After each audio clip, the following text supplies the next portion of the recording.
place down in the water, Kealakekua Bay, the Big Island, the Kona side. I swim in pockets of water brought in by lava tubes, cool and warm and cool. Fish swim by me and nibble on the coral. I float. The sun comes over the mountain and beams on my back. It's early morning. I paddle and splash and swim. I'm truly alone. I hear my voice in my snorkel.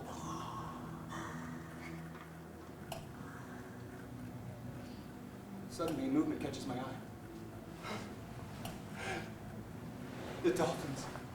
The dolphins are here. They're everywhere. Oh my God, they're spinning, flipping. They're all around me. The water is boiling with them. All of a sudden, one leaves the group and comes and swims right by me. Our eyes meet in perfectly contented gazes. My face smashed and disfigured with the ridiculous breathing apparatus pressed tight against my face. Lips bulging. No lung capacity. How do they come to me?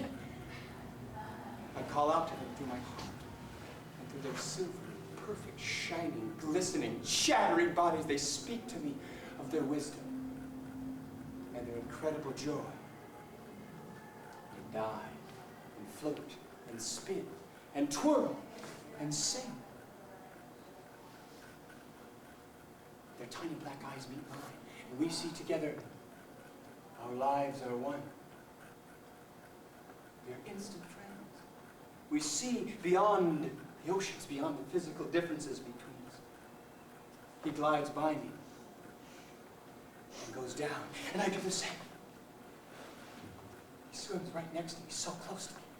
I can see the tiny notches in his dorsal fin, his smooth, round blowhole. He is smooth and sleek and silver. And so much there is to see that I can't take it all in.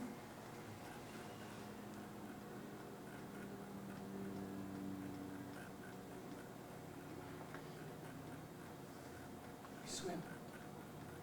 He turns over on his back. I do the same. We swim.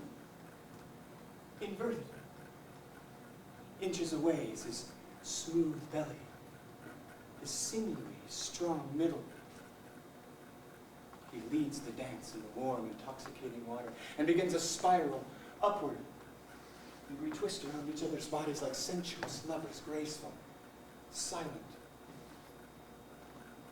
I begin then to leave my body and surrender myself to his healing, radiant power, as if this moment were ordained since the beginning of time.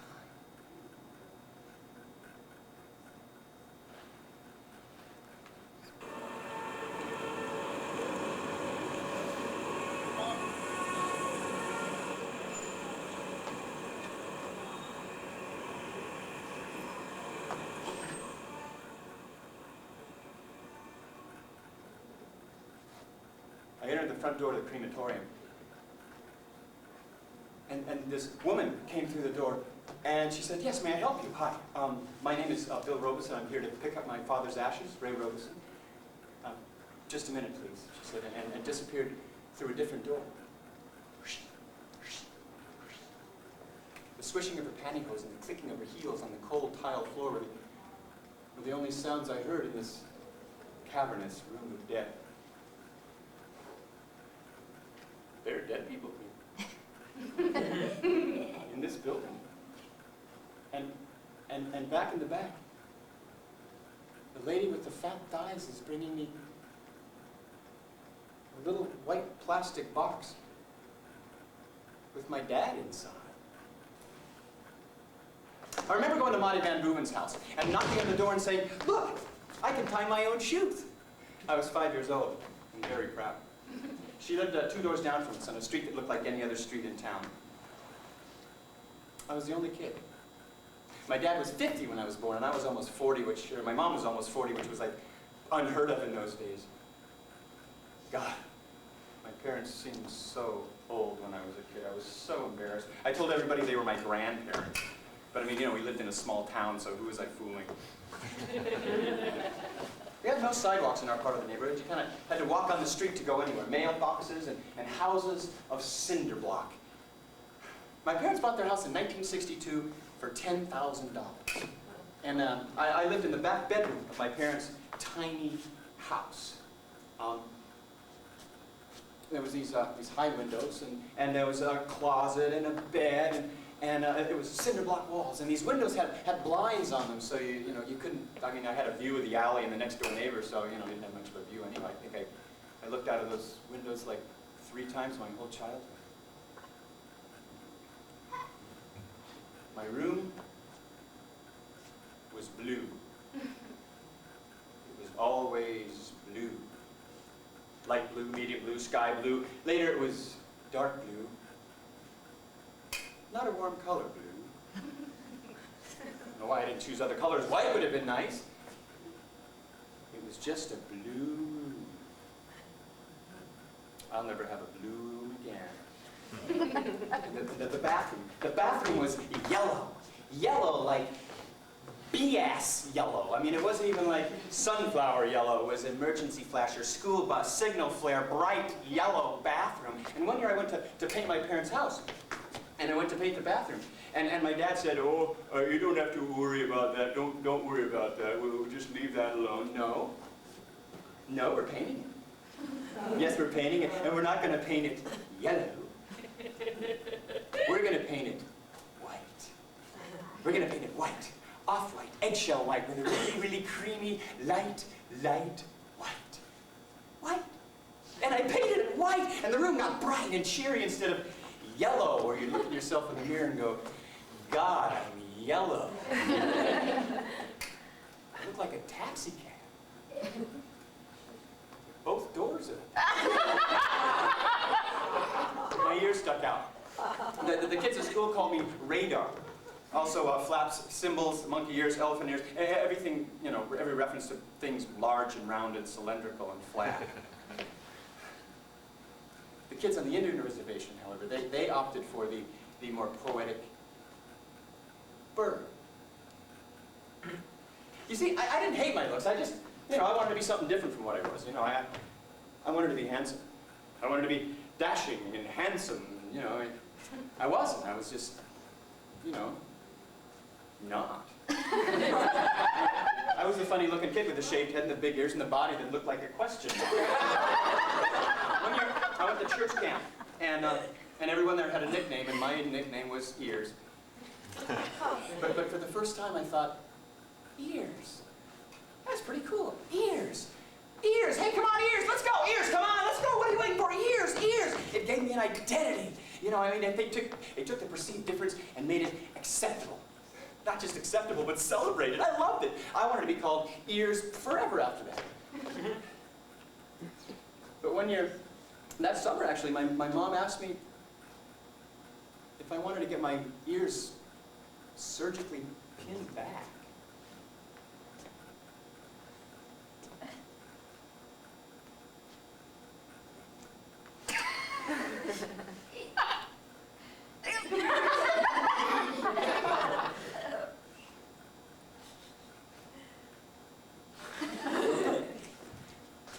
But I did this play. I did this play in junior high school.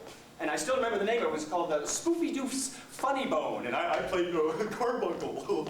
And in drama class, Mr. Jennings, the drama teacher, was trying to figure out, who was going to play different roles. And he said, who do you think would be a good Carbuncle? And these kids started going, Bill? Bill would be a good Carbuncle. Yeah, Bill would be a great Carbuncle. Bill would be a Carbuncle. That's cool. Bill can be Carbuncle. So we did it for this assembly, this whole school assembly. Everybody was there. The students, the teachers, everybody came in. And I went on the stage and I said my first few lines as Carbuncle. It was like, hello everybody, how you doing? Let's go over and get something to eat.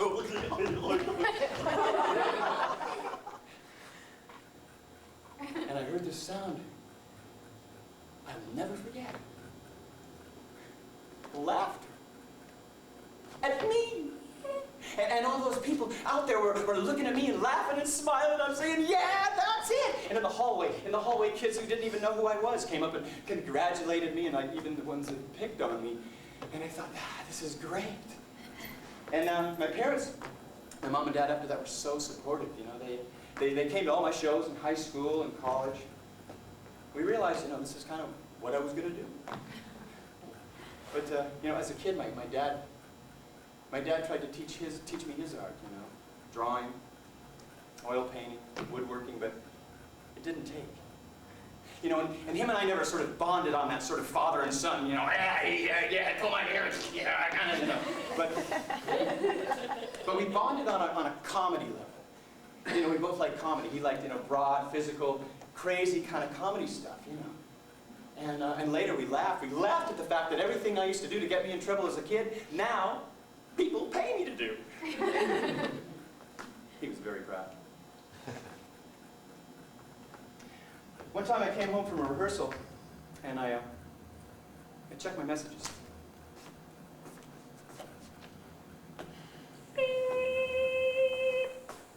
Yeah. So this is Larry Baker calling from down here in Arizona. How you doing up there in Seattle?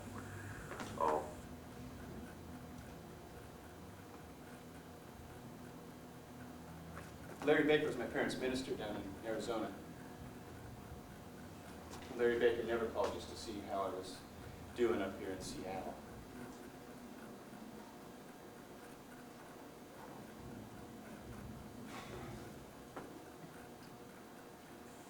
Bill, the reason I'm calling is your father and mother were in a car accident tonight. Your mother's doing okay, but they had to go ahead and fly your father up there to the hospital up in Phoenix. I think it was St. Joseph.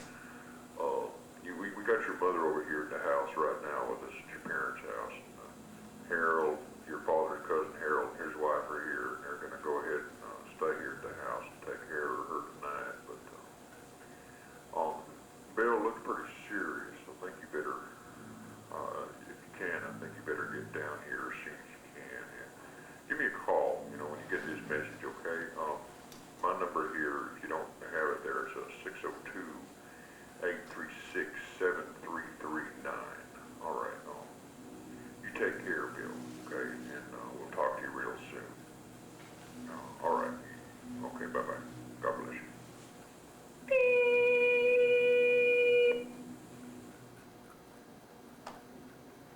He suffered 2 collapsed lungs, a skull fracture, and a broken neck at 84.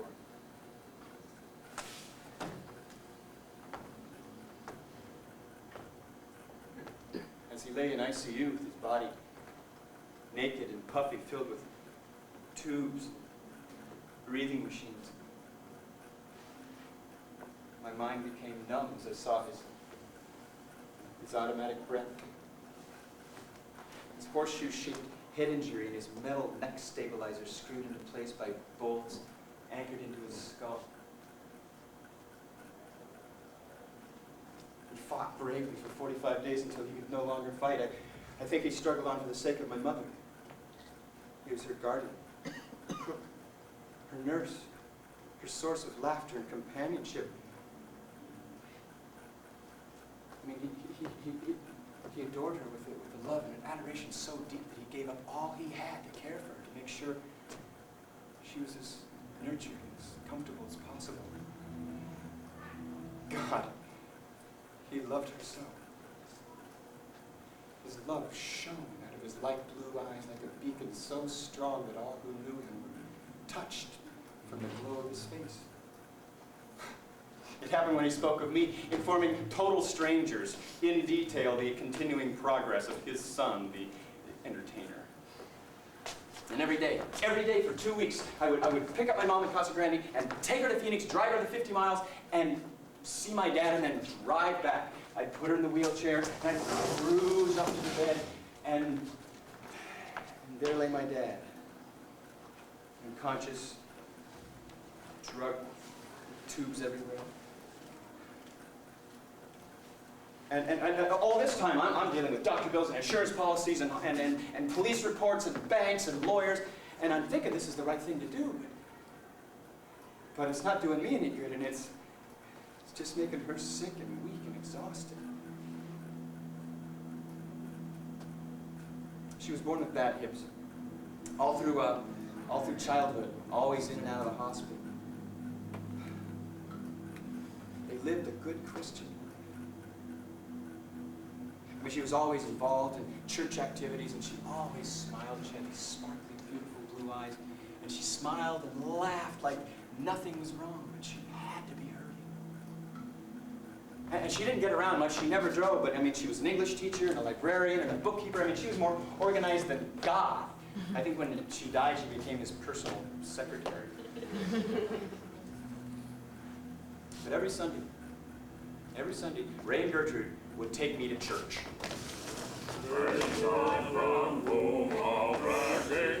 And my mom was like this little lamb of God. And she would sit in her little pew, and she'd stand up when she was supposed to, and she'd sit down when she was supposed to, and it would all be very orderly and organized. And she would try and show me by example. So,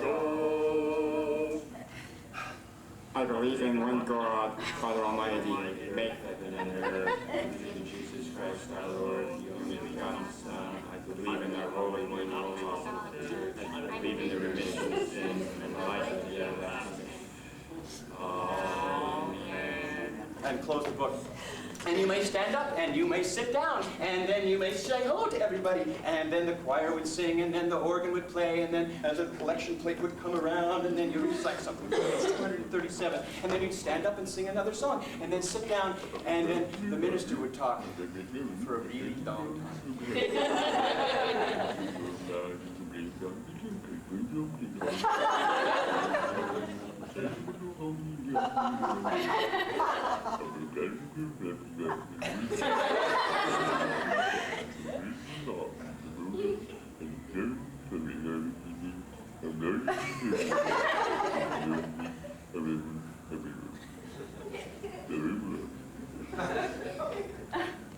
In 1965, Red Skelton was gone. Talking about Washington, though, Gertrude and Heathcliff, they were talking, said, where did you go this summer? No, I had a nice vacation. I went back east. I went to Washington, D.C., and as I was flying over the Capitol, I said, this one's on the house.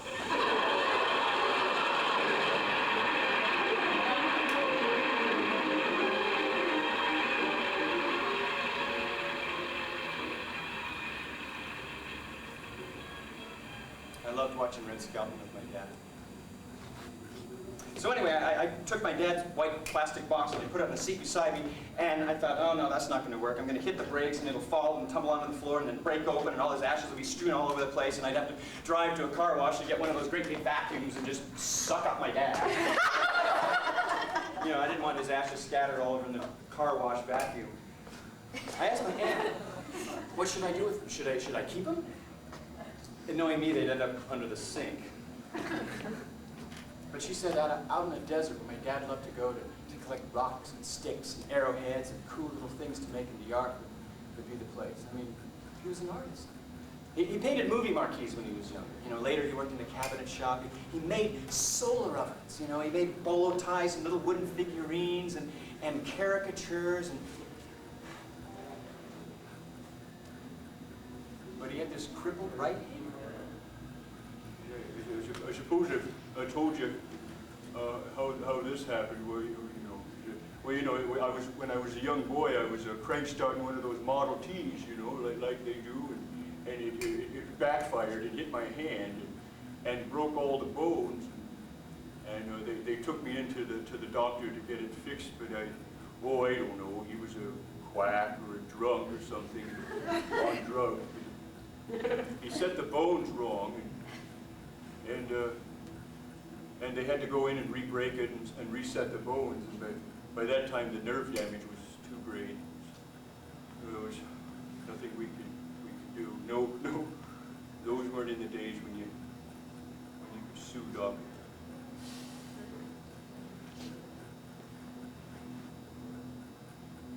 So anyway, I started driving towards Casa Grande. It was drizzling, raining, cold. It had been raining 4 days since I've been on that trip, every single day. It just rained and rained and rained.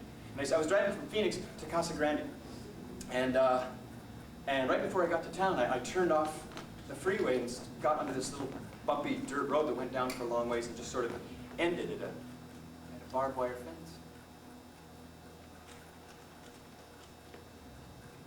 And beyond that was just open desert.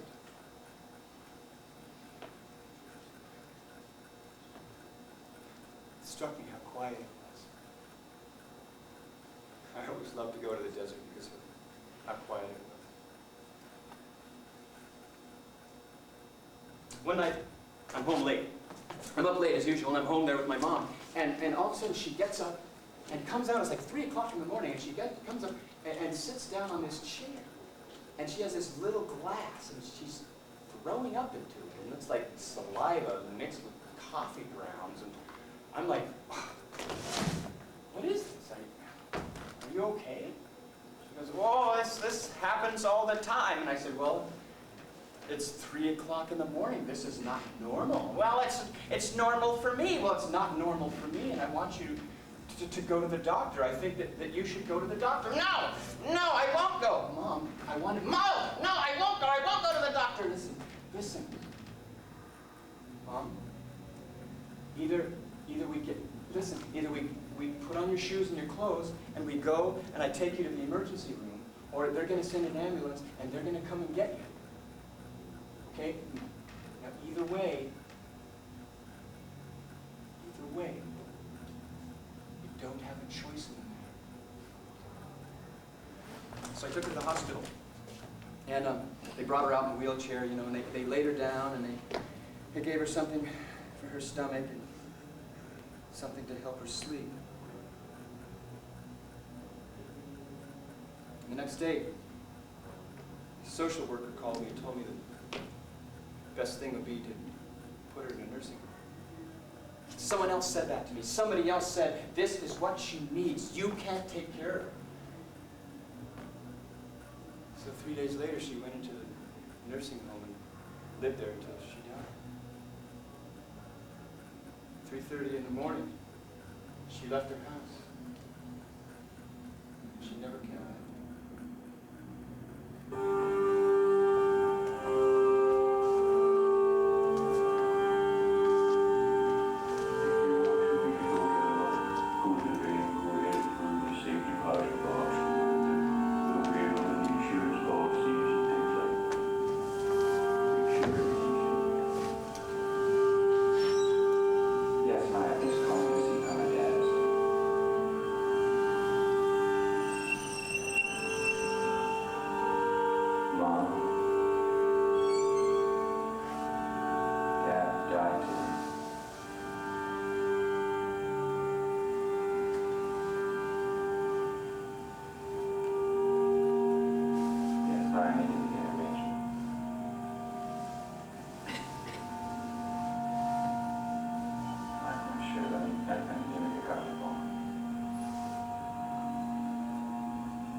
$155,000 in doctor bills for 43 days in the hospital?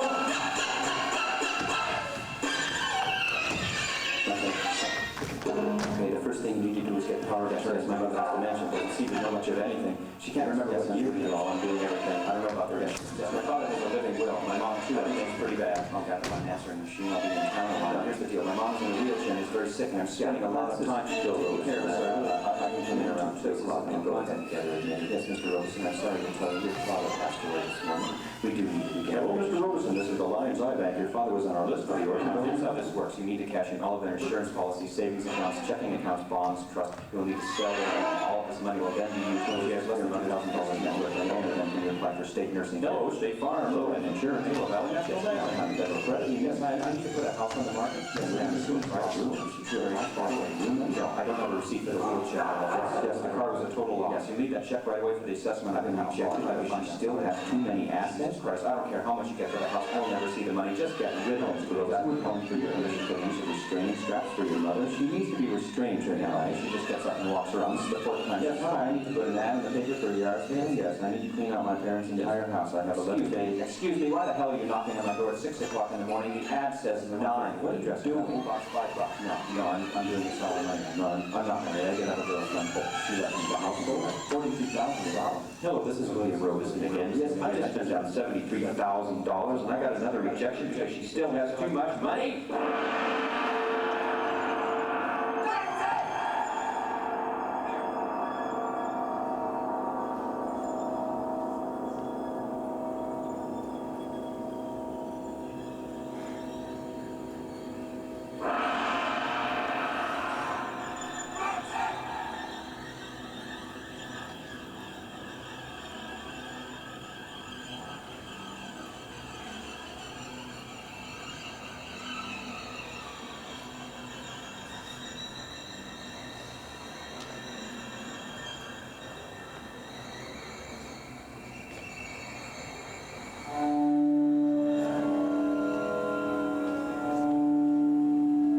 Desert Valley Care Center. Why have I been set here? And loneliness killing me. Standing near death, breathing fresh scrubbed air. Urine smell in the hallway. Heads turn slowly. Disoriented, old, frail bodies. Broken, drawn, and bald. Distorted, masked children. Two frail women in wheelchairs fighting. Pulling each other's hair, blaming, accusing, tattletaling. Make her stop, one demands. I avert my eyes.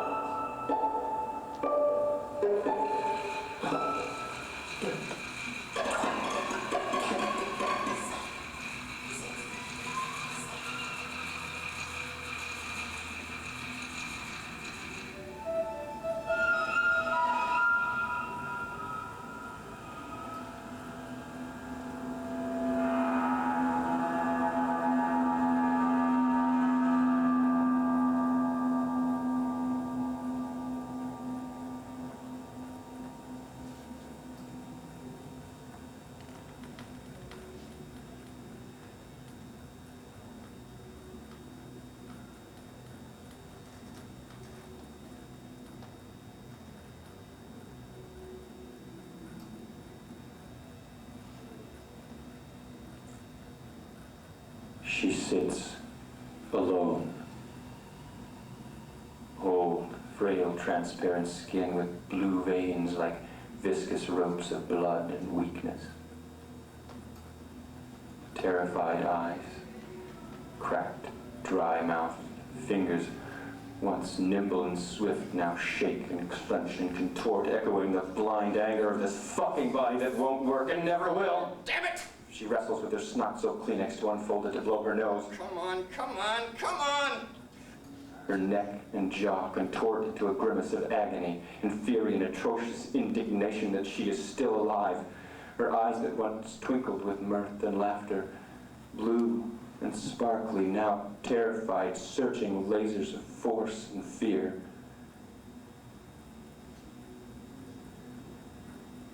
Hi, Mom. How are you? Well,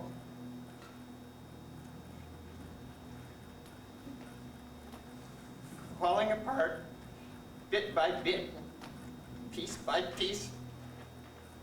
They said they were going to come in and put me to bed. They were going to come in 2 hours ago. Where are they?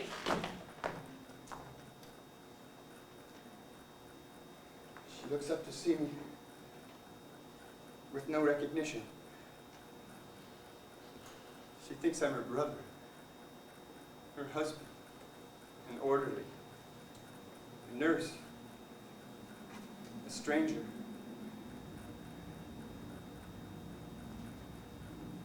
Does it hurt sitting down? Yes, yes, it hurts. It hurts all over. Everything hurts. I just want to go to bed.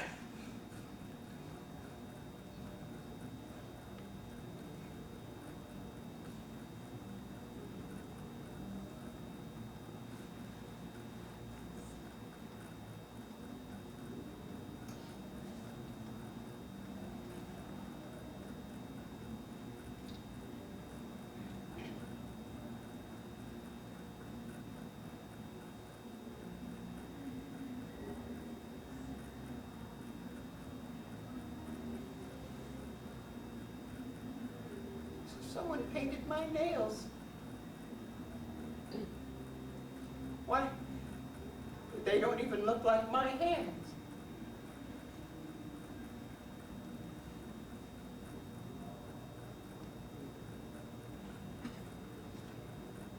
I see these kids running and jumping and gyrating like they do, and I see them and I always know they've seen your show.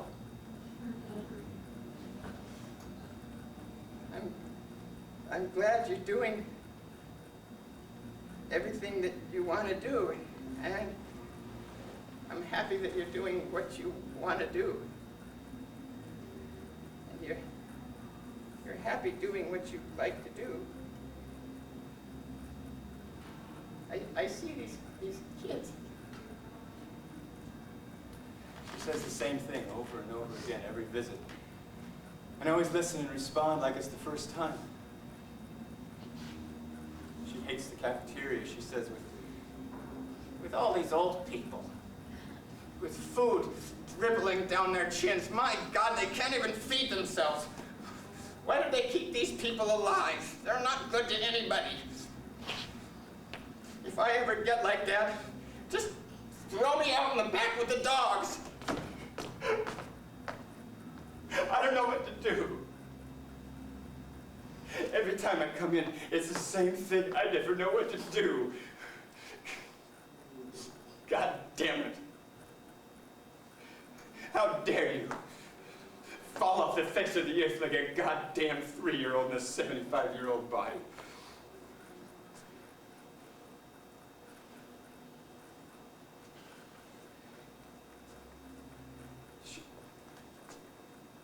I'm gonna go get someone.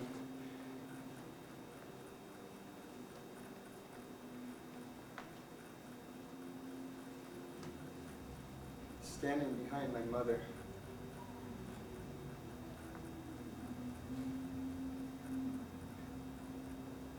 I just want to end your pain. Am I sick? But I just can't stand to see you like this. I go to the front desk and I tell them she needs to be put to bed, and they'll send someone in a little while. They said they'd send someone in a little while. I want to go to bed! All right. All right, I'll put you to bed.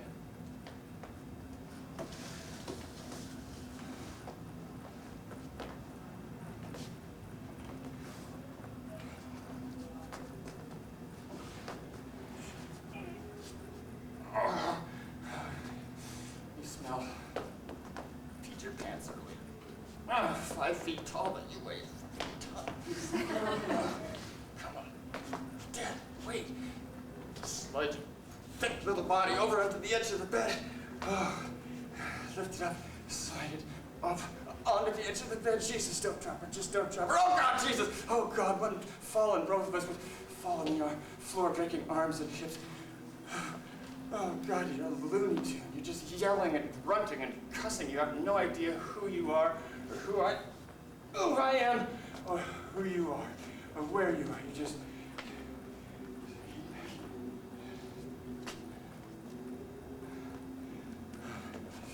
I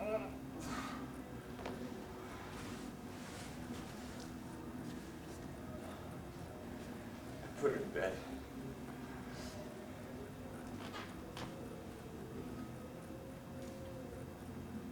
She rests with her eyes closed.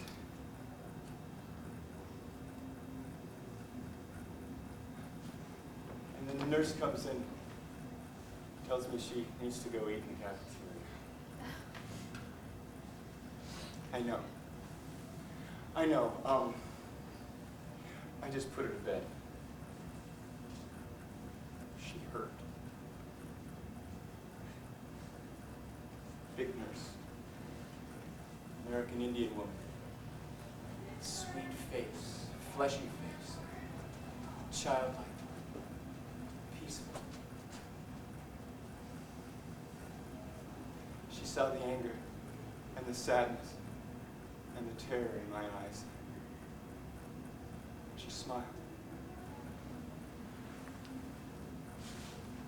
Can I see you outside for a minute?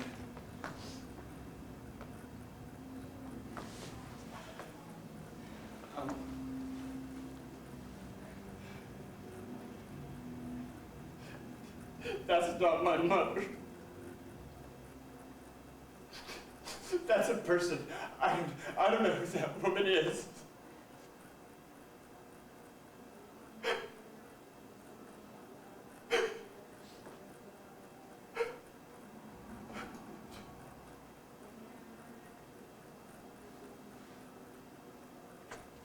beside me, wordlessly. She just let me cry. All the anger and the sadness and fear flowed out of me like a river of tears. That's okay, little bird.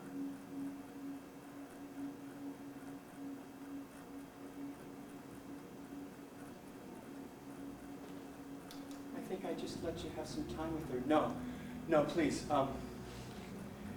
She needs to, she should just go to the cafeteria. I just need time to figure this all out.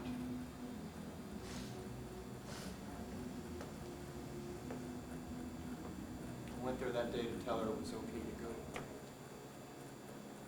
One time, I was cruising her down the hallway in her wheelchair, and this nurse said, "Well, who's this handsome fellow?" And my mom looked up and said, "Oh, just someone I used to know."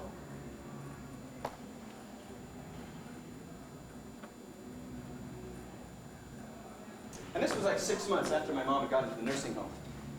And I was down there, I flew down from Seattle to Phoenix to clean out their house, to sell it. You know, and which was a Herculean feat because they saved everything, okay? And, you know, like father, like son, I guess. So I was cleaning out their bedroom, and I went to clean out their bedroom, and there was this cabinet right there. And I don't know how long these had been in there. It had been at least 6 months, okay? So there was this cabinet, and inside of this cabinet, there were these long, tall jars, like coffee mate jars, and they had the word URP taped on it. U-R-P, with masking tape. And I immediately realized that these were jars of my mother's vomit. 3 jars of URP.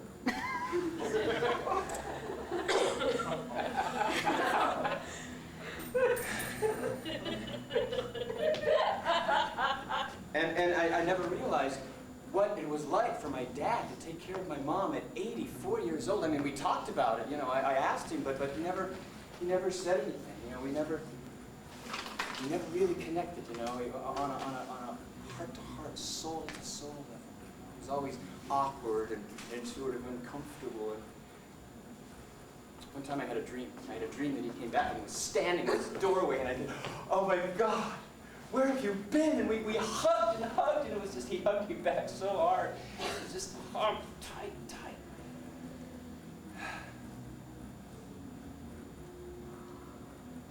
I never really got to know you.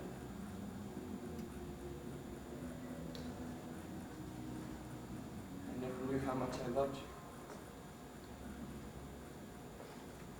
One time, when I was like 10 years old, I found this dildo. It was a rubber dick. It was a dildo, okay? I was 10 years old, and I was like walking along the street, and it was sitting on the back of a car bumper, and I said, "Oh my God, a rubber dick! Look, I have a big rubber dick!" And I ran to my friends and my friends, "Look, I have a big rubber dick!" I said, "Come on, look at the big rubber dick! Oh, it's a great rubber dick!" And I like put it in my pocket. I have the big rubber dick, and I was like, "The big rubber dick!" And my dad saw it, and he said, "Do you know what that is?" And I said, "Oh, no," and he took it from me, you know. He didn't explain what the problem was. You know, he wasn't a communicator, he wasn't a hugger, he wasn't very physical. You know, he'd pick me up at the airport, I'd come to visit, and out would come the hand, you know. And we never said "I love you" until well into adulthood, you know, and I was the first one, you know. Freaked him right out, you know. But, "Dad, I love you." "Oh, we love you. You're my mother. You're what we love you all." So he didn't explain what the problem was, you know. And he took it from me. And he didn't say, "This is a penis. It's a member of the human body. You know, your mother can see it, you know, and you don't want it riding around in your pocket and dropping out in the grocery store when you get your change. You just don't want that to happen." You know, I think he was embarrassed. I think he was embarrassed to say anything because he would have had to say the word penis. And, you know, I never heard my dad say the word penis in my life. You know, we called it the wet thing. I don't know where that came from. I think I maybe said it as a kid and it sort of stuck. But anyway, he took it from me, and later I found it in the garden. It was like, oh, great, my wet thing! And I was over at my neighbor Bruce's house, my buddy Bruce, and we're looking across, and there's my dad. And I said, Bruce, look, it's my dad. And my dad is climbing up this rickety ladder, and I had this big tree house up there, and he was climbing up this rickety ladder, and we were like looking at him laughing because we knew he was climbing up that ladder to find that big rubber penis, and he looked so old and silly and bald and ridiculous, and I remember right there, I just thought, oh no, never again. I will never be like my dad. I don't want to turn into my dad. But he looked so old and silly climbing up that ladder trying to find that rubber dick. One time I was visiting my parents, and I just had to get out of the house. So I walked over to the 7-Eleven and bought a few things. I'm standing in line, and there was this sort of black and white video monitor right there. And I was, the camera was kind of back here because it was like mounted up there above the big stack of Keystone beer cases. And the backs of heads were the only view that, from the camera. And so I kind of stood in line. It was like watching everybody from a sort of non-biased observer, sort of up higher level kind of thing. And I'm watching the video monitor. I'm looking at the people in front of me, and I'm thinking, that's pretty cool, And the dark-skinned 7-Eleven clerk was ringing people up. And at the front of the line was a kind of a petite Asian woman buying cigarettes. And next was kind of a tall, curly-haired guy with like a Sun Devils shirt on. And behind him was this woman with a kind of a print dress and bow in her hair. And at the back of the line stood a balding man with similar body shape, head tilt, and posture as my own. I was sure I knew this man. As I turned my head to look back, his head turned too, and I realized this thin, balding man in the back of the line with the big flesh bald spot on the back of his head the size of a grapefruit, looking like a big flesh yarmulke, was me. Oh my God. I'm turning into my dad. And at once my mind raced to thin, firm-breasted women, tall and slender, with long hair and hair that smelled like a field of flowers, standing behind me and going, look at that guy's head. It looks like my dad. See how the skin on the back of his head puckers up like a camel's butt when he looks up at the sky? My grandfather's does that.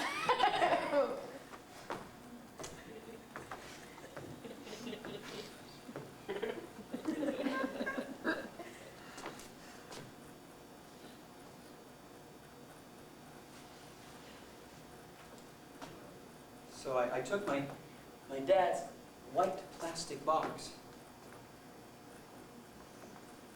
and climbed through this barbed wire fence and just sort of started walking out through the open desert. It was still kind of rainy, kind of cloudy, and the ground was still kind of wet. And I must have walked for like a half an hour until I came to this spot. And there was this huge flat slab of rock that had like little barrel cactus. It was rimmed with barrel cactus on the sides and on the top, and on the two huge saguaros on either side, 30, 40 feet high, the mother of all saguaros, hundreds of years old. And on the top there was like prickly pear and cholla and ocotillo and all these cool desert plants. And it sloped down to the desert floor and just went out all the way, and you could see forever and ever. And it was like this perfect, natural, beautiful desert shrine. So I took my dad's ashes, and I'd never done this before. I'd never scattered anybody's ashes, before. So it's like, what do you do? I guess the first thing you do is look at them. And they were in a baggie with a twist tie, like a loaf of Roman needle bread. And they were really heavy. Heavier than you'd imagine. They looked like masa meal or something you'd make tortillas or pancakes out of. I sat there on this rock overlooking this beautiful desert scene.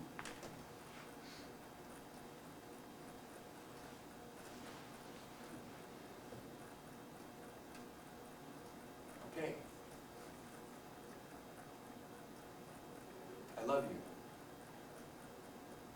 I miss you, but I'm glad you're not hurting anymore.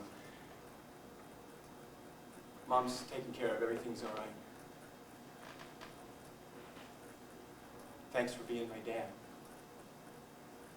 Thanks for doing everything you could, giving me everything you could, which was all your love.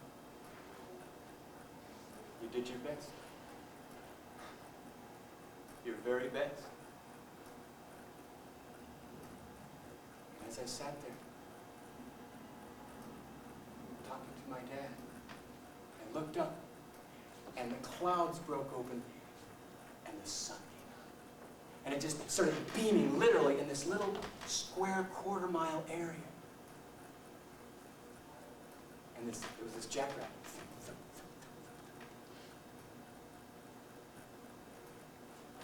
So I stood up on the rock and undid my little plastic thing, and I grabbed it from the bottom, and I just started winging it. Just winging it back and forth like sowing seeds. And this cloud went up in the air, and it kind of settled up against the cactus and the rocks and the ground, and I shook it in every direction, 5 yards in every direction, and I turned it inside out to make sure I got every piece.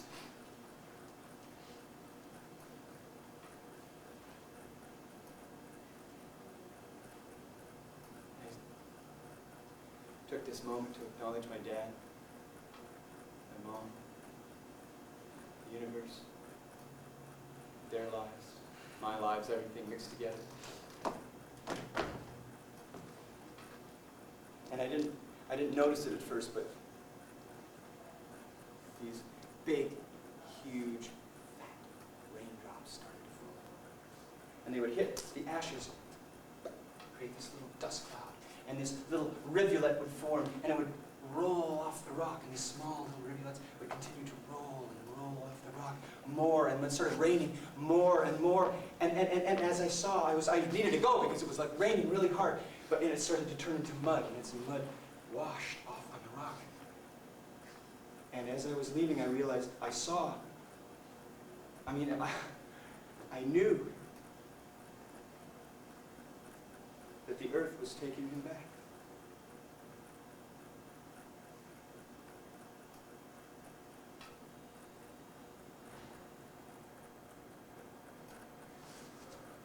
Dolphin swims right by me. He goes faster to test me. I flipper furiously and follow him around in a game of tag. It is ludicrous to try and keep up with him.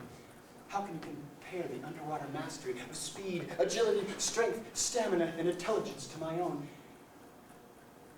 I'm slow, plodding, clumsy, laughable, stupid, foolish, ridiculous in my movements and my attempts to conquer the water.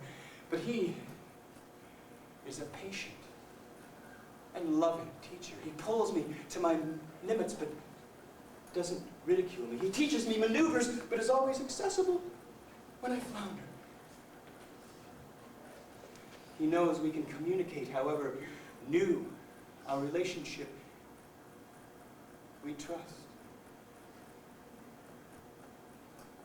And I watch as they show me how it's done. Their joyous double flips through the air. Their deft use of the wave energy to pull them through the rolling surf. Water seems to part before them and pull them along. They float and move without effort, without gravity, without time. They know a greater peace than I have ever known. And they share that with me. The dolphins carry my heart to the center of the planet and play with it and sing to it. And it floats up through the crystal blue waters, bobs to the surface, only to be taken down again by these silver visions of the deep, down to where my heart can feel again, and my soul can fly again, and my mind is as open as the shimmering